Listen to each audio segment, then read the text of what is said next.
Hello there, everybody, and welcome back to Jay's Fight Talk and another episode here of Liam's Fight Night Picks. It's another week of boxing. It's a great domestic card coming to us from the Copper Box. But I'm joined again on the channel by my good friend Darren Aston. How are you, mate? I'm good, thanks, Liam. Thanks for having me on your show again. Yeah, no, it's good to see you back, mate. Obviously, you had a bit of time away, so glad. Hopefully, you're doing all okay after that, mate. But it's good to get back in the mix, isn't it? There's some good fights coming up over the next month or so plenty to get stuck into. Absolutely, mate, and it's nice to be on domestic grounds again, like with last week. Apart from a few weeks ago with the rubbish we saw in Saudi Arabia and America. Yeah, look, it's the first Matchroom UK card for a while now, isn't it? I think since the Pat Brown Next Gen show, which was the end of March. There was nothing in April unless I've missed something. So it's good to see Matchroom back. And one thing I will say, prior to the Saudi days, this would be a fight card that everyone was high on. But it's very cool to slag off anything that isn't Saudi Arabia or Riyadh season at the moment. So let's be honest. This is the 4 fights we're going to cover are fantastic. And you've also got John Hedges on there, who's also going for a Southern Area title. So you've got 5 or 6 solid fights. So if you're heading down to the Copper Box on Saturday night, you're in for a good night, aren't you? Yeah, you certainly are. But it is one of those cards again. I mean, you know, the main event, Fisher Allen 2, you will get casual boxing fans that will know these. But as regards the undercard, for us hardcore boxing fans, we'll know them. But as regards selling it to the casuals, it's going to be a different kettle of fish. But yeah, for us boxing hardcore, it's a solid card and a main event that is worthy of somewhere like the Copper Box to sell it out and create a fantastic atmosphere on Saturday night. Yeah, completely agree with you, mate. We'll come to the main event in a little bit, but let's start with what we've said we think is going to be the show opener for DAZN on Saturday night. And it's Jimmy Sains and Gideon Onyene, and they're fighting for the Southern Area title. So, as I said here, is Sains ready to pick up his first pro title? He's 9-0 at the moment. He's impressive, isn't he? He seems to just almost as if he's not given us everything yet. He's waiting for the biggest stage. And okay, the Southern Area title isn't probably his final destination in his career, but you'd expect him to look to put on a performance on Saturday night, wouldn't you? Yeah, you would. I mean, it's his first 10-rounder. As you say, Southern Area title. He's a slick southpaw. He's what looks on his record a big puncher. Obviously, albeit that has been at a lower level. So let's see as he steps up.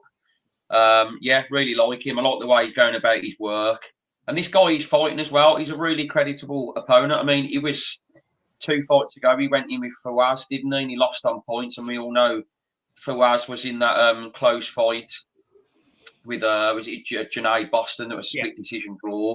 So this is a really, really good opponent at this stage. And I like the way he goes about his work. He's not all about the media limelight. He just likes to get in the ring and do his stuff. And like we say, big puncher, southpaw, 6'1" as well. I like him, and hopefully, I expect him to get through this. This could actually be one where he goes the distance, but I expect him to win pretty comfortably. But I think it could go a distance. I think it could be a points win. Yeah, I agree with everything you've just said, mate. It's the next logical step for him. He's dealt with everything put in front of him. He's gone from the 4-rounders to the 6-rounders to now a couple of 8s. This is the next step. And look, in a middleweight division on what is, bar the main event, a middleweight heavy card, he's not ready yet for a Kieran Conway or his good friend George Lydiard, who we're going to talk about in a minute. He is at a level at the moment where picking up a Southern Area title, then moving towards the English potentially is a very good route for him. But as you say, Onyene, he's been in with Fawaz a couple of fights ago. And look, that defeat probably looks better now after how we saw Fawaz with Junaid Boston. Absolutely. Like we said, a rematch of that. But if we're being honest, it's 9-0 against 7-4. It's the 91st best middleweight in the world against the 550th odds. So we kind of know the past Matchroom's going down. But Onyene is in there to give Jimmy Sains rounds. If Sains gets a stoppage, it's a big statement, isn't it? Yeah, definitely. And also, if you look as well, he went in with Mark Dickinson. Also, you know, like you said, 6-rounder, but he did go the distance with him. So the one thing you can say, look, with him, he looks a tough, durable opponent, and you know, records and and where they're ranked in the world sometimes can be very deceptive about how they look and how they actually pan out. Because, as I say, he looks very durable, and that Junaid Boston fight for Fawaz was, as we say, a split decision draw, very, very close. The guy went the distance with him. And if I'm actually looking, it's on a points loss, it was 97-94. Not that bad, really. No. Yeah, not that bad. So, it's a solid fight for where Jimmy Sainz is, and it'll be a good learning curve fight. I think that's the way we can look at this one. A decent step up with a solid learning curve fight. Yeah, absolutely. So let's get your prediction then, mate. Let's kick off the show. How do you see this fight going? I'm going to go Jimmy Sainz unanimous decision. Yeah, I think I'm similar, mate. I think Sainz has shown he's got the potential to knock most people out at the level he's at the moment, but he might want rounds. He might be quite happy to go to 10 rounds and bank the experience on Saturday night. Will I be surprised if we got a stoppage? No, but I'm going to agree with you and think it'll be quite a comfortable points decision victory for Sainz, and he'll become the Southern Area champion. But another step on the ladder, another step in the right direction, and kicking off the DAZN broadcast is what we've kind of said we wanted. But we'll move on, mate, and we're going to come on. It's another middleweight. It's middleweight heavy this weekend, and it's Kieran Conway and Jerome Warburton. It is a first defence of Conway's Commonwealth strap, which he picks up against Ryan Kelly, didn't he, in Birmingham in November? I think you were at that card, weren't you? Yeah, I was at that fight. It was a pretty decent fight, in all honesty. Kieran Conway, Ryan Kelly wasn't really sort of like a fan favourite fight that everyone was looking for some riveting stuff for, but for what it was a decent fight. It was the vacant Commonwealth. Obviously, Kieran Conway got the win. For me, Kieran Conway, I like him. I think he's technically sound. He does a lot of good stuff. I mean, one of his losses is to Amo Williams on points, which wasn't a bad loss. But I always feel like Kieran Conway should be a little bit further than where he actually is now. I feel he should be a progress better than where he has. Yeah, Conway's an interesting one. I mean, I remember that Amo Williams loss. It was on I think it was on the Canelo Billy J Saunders card. And you looked at his performance that night and you kind of thought, okay, Amo's going to do his thing and probably get a stoppage. But Conway was in that fight. And actually, if it was UK judges rather than American judges, I'm not saying he would have won, but the scorecards probably would have been closer. I hadn't realised. I thought he'd been a British champion in the past, but of course he drew his previous attempt against Ted Cheeseman back at York Hall 5 or 6 years ago. So, yeah, the career of Kieran Conway, it's probably faulted to deceive. You've always expected more from him. If he can pick up this British strap, we're going to come on to who his first defence is looking like being against. But let's get this one out of the way first. We'll touch on Warburton, his opponent. Also has fought Ryan Kelly and drew across 10 rounds, a split decision draw last year. 96, 94, 95, 97 and 95 also a close fight with the judges' scorecards that. You also feel, though, if Warburton's ever going to win a British title, this is the opportunity, isn't it? We see these fighters on Matchroom or Queensberry card all the time. So they come on to sort of face a stock fighter for the promoter and they get the upset win. Do you think the Welshman has a chance of doing it? In all honesty, I expect Kieran Conway to be a little bit too technically sound for him. Kieran Conway's got a good jab. And I expect his boxing ability to take him through this fight and sort of control a lot of the fight. But Kieran Conway, I sometimes feel like there's something missing in his game. When I was at the Birmingham fight against Ryan Kelly, there was a relative sitting by me of Kieran Conway, and they were all sort of egging him on to get push on for the knockout. Whereas he doesn't always look like he's that type of fighter. He would have to wait for the absolutely perfect opportunity if he's going to step on the gas too much. So his relatives one of his relatives was sort of the opinion. I was chatting to him. He said we all want him to add that to his game because they get a bit worried that these promoters like Eddie Earn eventually will drop him because of sort of like putting bums on seats because he's not really known as that exciting fighter. I mean, you look at his knockouts, 6 knockouts in, I think it's 22 wins. Yeah. Even though Warburton's not a puncher either, the odds tell you that this fight is going to go the distance, and I would expect it to go the distance. But I would say Kieran Conway is just going to have a little bit too much sharpness and skill. I mean, like as you say, the common opponent is Ryan Kelly, and Warburton did draw with him, but I just think Kieran Conway's got a little bit more in his locker than Warburton, but I don't expect it to be a massive difference in the scores. No, so yeah, there you go, mate. I mean, I'll give my prediction first. I think Kieran Conway, like you said, he's just got a little bit more experience, a little bit more nous at this sort of level. I mean, Warburton's not been in with anyone near the level of an Ammo Williams, for example. And yes, Conway was soundly beaten that night, but the experience he will have taken from that fight, it allows him to go deeper into fights. I actually think the Ryan Kelly fight, he would have lost prior to the Ammo Williams fight. I think the experiences he had out in America probably saw him through the tougher moments in that fight. I think this could be scrappy, mate. I really think this could be two men not wanting to let their hands go, which really is a shame. I think it's going to be jab and hold. Conway is probably going to try and look to do enough to win on points. I'm going to back Kieran Conway, but I think it could be a split decision stinker that no one's really too keen to look back. Yeah, I was looking at it before we come in. I've been looking at the last few days of the fights, and I have a little flutter in there, and I was looking at the odds like Kieran Conway, and I was like, I don't think I'd be looking at a safe bet if it was a UD. I don't know if there's going to be that much in it. I think it could be close, but I do fancy Conway to get the job. I mean, if you look at Warburton, one of his previous opponents as well was Aaron Sutton. I mean, he beat him on a split decision, and that's what one of the fights we're coming to next with Lidard. So, yeah, he's not fought at a Kieran Conway level. So, Kieran Conway would be extremely disappointed if he didn't get the victory here. Yeah, so Kieran Conway on points. Is that where you're going as well? I'm going to go Kieran Conway on points. Could possibly be a split, like you said, split or majority, something like that.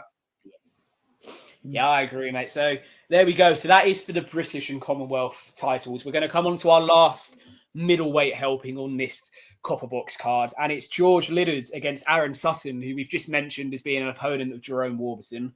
The Commonwealth silver title, it's the second defence of it for George in this fight.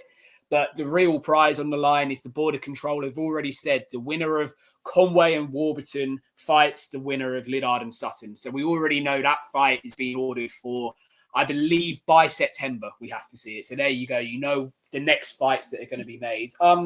Look, let's start with George, the Billericayman. He's 22. He's 11-0. I'm a big fan. I'm really impressed with him. He's got the razzmatazz, but he's also backs it up with what we've seen in the ring. Derek Asazi last time out could have been a banana skin for him, could have been a difficult night. And yes, it was close on the scorecards. It was 96-94 times 2 and 97-93. But I never felt he was overly in danger in that fight. I always felt like he had Derek at arm's length, if that makes sense. So, Look, this is the next step for him. If he can come through Aaron Sutton, he's going to get a shot at the British title. And the way he's spoken about by Eddie Hearn, the way he carries himself, it could be an exciting journey for the 22-year-old, couldn't it? Yeah, absolutely. And, what more can you want than where he is at his career now? 11 fights as a pro, 11 wins, 6 KOs. And to have, a British title shot incoming if he wins this, what more to give you the urgency to crack on and do a great job. I mean, as we said, Aaron Sutton before has been in with Warburton. He did lose that fight. So this is another good learning curve fight, I think, for George Liddard. I mean, I'm expecting him to get a victory, and I do think Aaron Sutton will give him the rounds, though. I mean, his last fight, George Liddard, he did go the distance, and Derek Azazi, he's very durable himself, isn't he? I mean, even though he got blasted out by Denzel Bentley, he went the distance with the likes of Tyler Denny, albeit lost, but he went the distance. I mean, do you think George Liddard is what you'd call a big puncher? His record don't really suggest it, but is that a bit, is it unjustified, or what do you think? It's difficult to say. So you look at George's career. It's difficult early on, isn't it? It's difficult early on, isn't it? Yeah.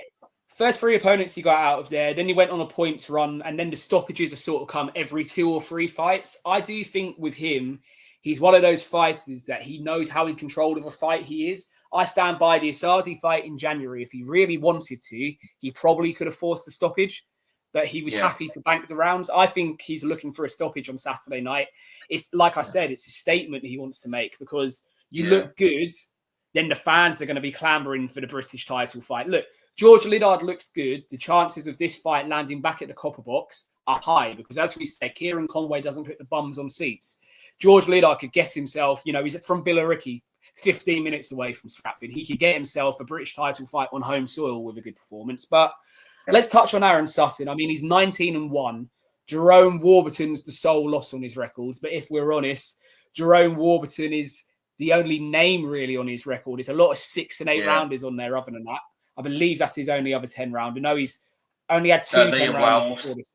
Liam Wells, which he won on points, Yeah, so look, it's an inexperienced guy, but I suppose if you're calling this a English level matchup, even though there's a Commonwealth silver on the line, these are the type of opponents that Liddard needs to look good against, and Sutton could just be waiting for that one opportunity, couldn't he?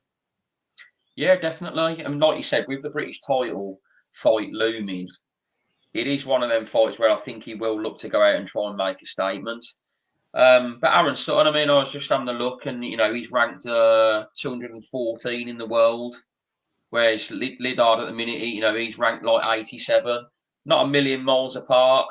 But you would expect George Liddard to come through it relatively comfortably, but I do think he will bag the rounds there. So if I was going to put a prediction on this fight, I think I'd go Liddard points.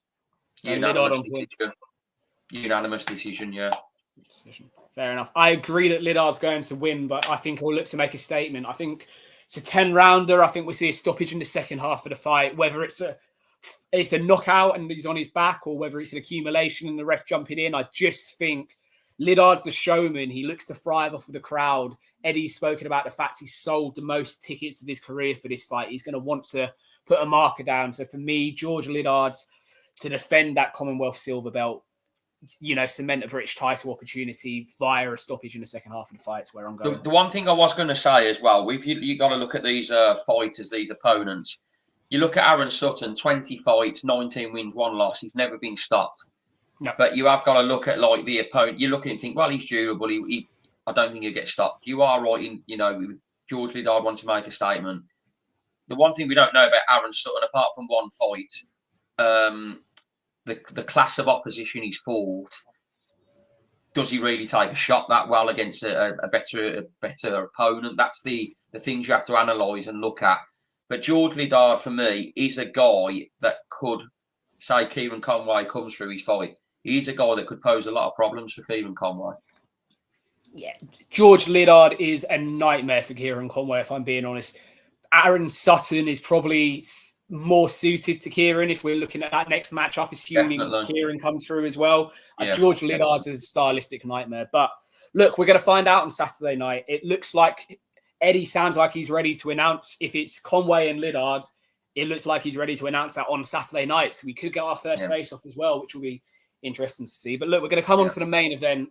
The Copper Box is going to become the Copper Bosch again, just as it was for the Alan Babbage fight. The Romford Bull Army are back on home soil after the Saudi expedition. It's the inquest, as Matt Dream are calling it. It's Johnny Fisher and Dave Allen, number 2, 6 months on from their first fight on the Usyk Fury 2 cards. Look, for anyone who doesn't know, Johnny Fisher got a victory via split decision, 95-94 times 2 for himself and 96-93 for Dave Allen, which was my scorecard on the night. Dave Allen had Fisher down in the 5th round and in all sorts of trouble in the second half of the fight. First thing I want to get your opinion on, mate. Where do you stand on the fact Fisher's taken this rematch immediately rather than taking a fight in the interim? He's going straight back into someone that gave him all sorts of trouble. Well, when I interviewed Mark Tibbs on my channel, not too far after that first fight, the initial impression I got was he pretty much didn't want Fisher to go straight back into that. He wanted another fight. But as we know, the promoters in boxing, Eddie Hearn, has probably said, well, this is going to make the most money. Let's do this. It could even be a case of if they think, like, he's the cash cow now, do they make the money they can?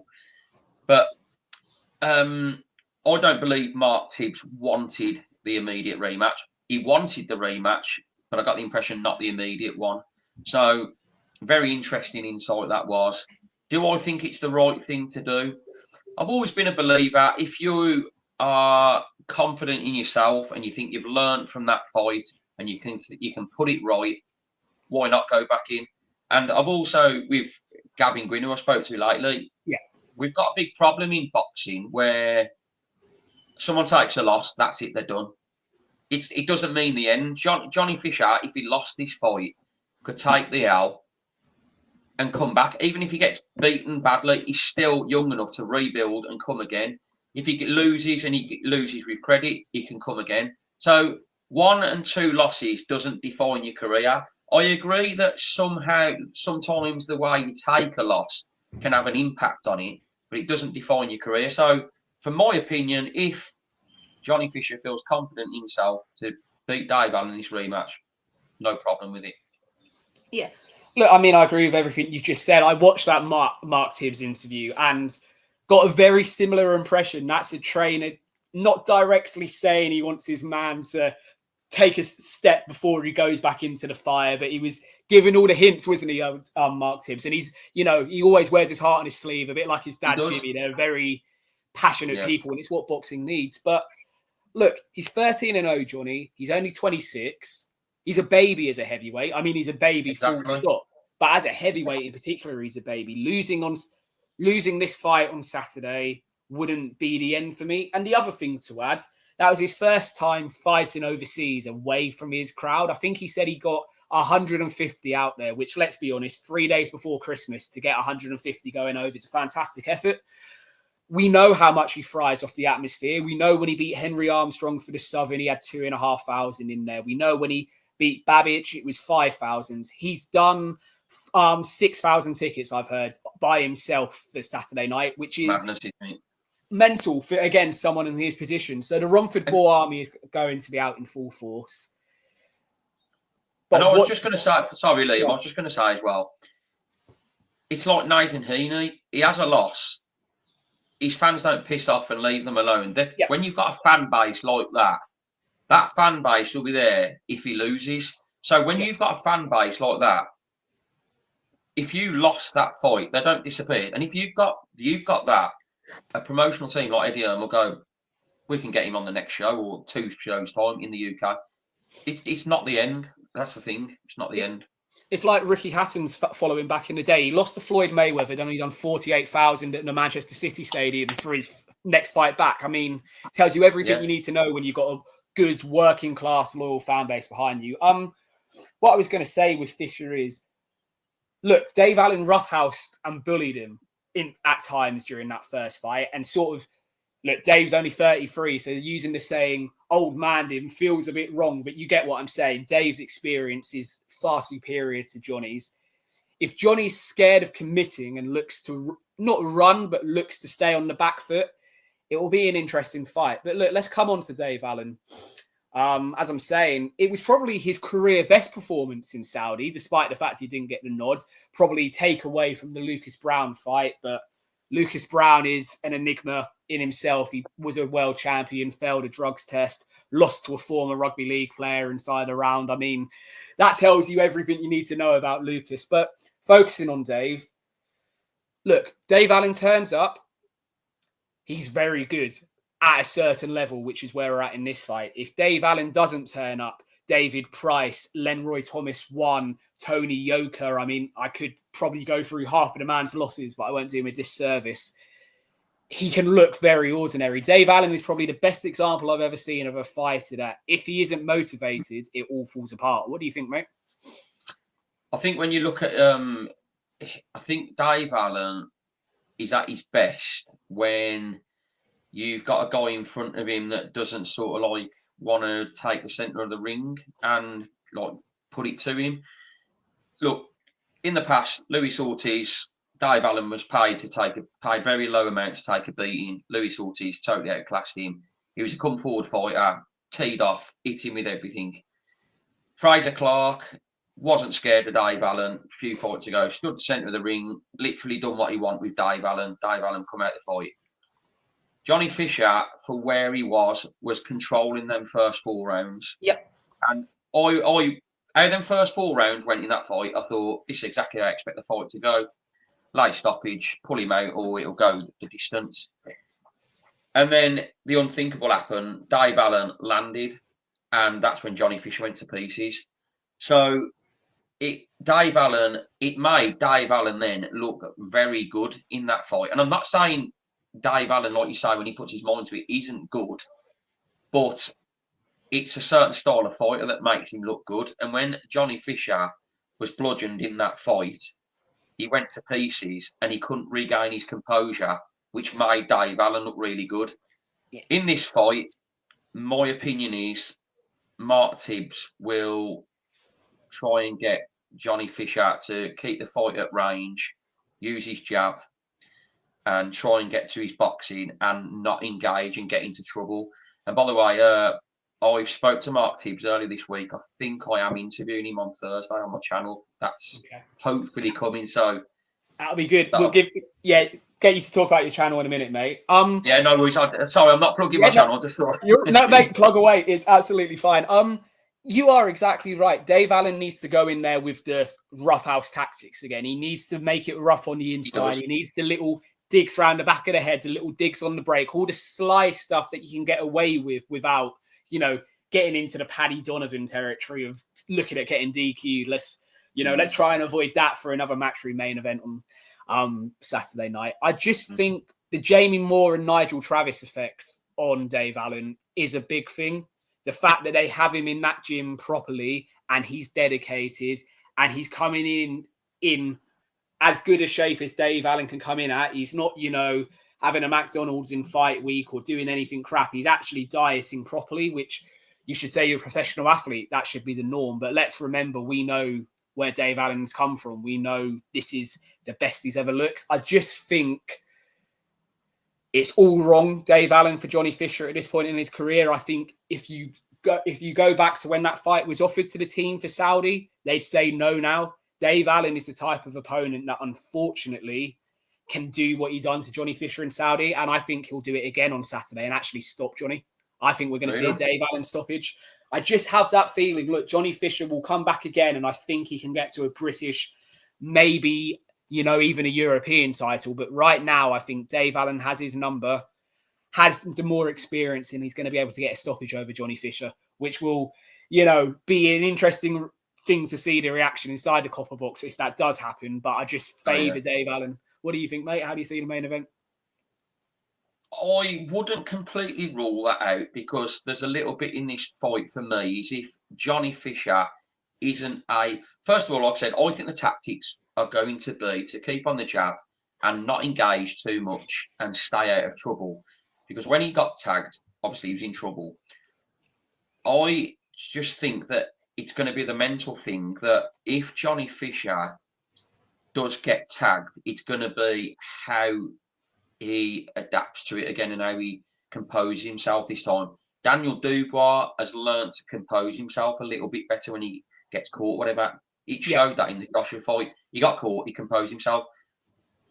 That's going to be the biggest test for me. If Johnny Fisher gets caught, how does he come back from it? How does he compose himself?